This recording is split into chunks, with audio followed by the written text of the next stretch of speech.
Cet atelier organisé par le ministère de la Santé et le Fonds des Nations Unies pour la population est axé sur la priorisation et la mise en réseau des structures de santé offrant des soins obstétricaux et néonataux d'urgence. Cet atelier présente une occasion pour constituer un travail avec le secteur privé, notamment la compagnie Philips, et qui consiste à tester des approches et des modèles technologiques, des modèles de gouvernance et des modèles financiers dans le domaine pas seulement de soins, mais aussi d'améliorer l'accès aux soins de santé primaire. 4 jours durant, les experts venus de Dakar, de New York, de Genève et les acteurs nationaux vont échanger pour bâtir les stratégies à mettre en œuvre dans le but de réduire le taux de mortalité maternelle au Congo. Dans beaucoup de pays de la région, 25 à 33% de tous les décès de femmes en âge de procréer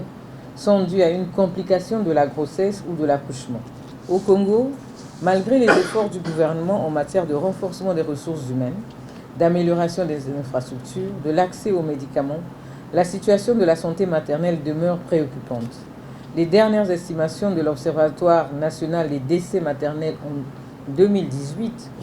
donnent un ratio de 451 décès pour 100 000 naissances vivantes et la mortalité néonatale est à 21 décès pour 100 000 naissances vivantes. Le représentant du Fonds des Nations Unies pour la population a à cette occasion réaffirmé l'engagement de cette agence onusienne à soutenir le gouvernement du Congo pour la santé et le bien-être de la population congolaise.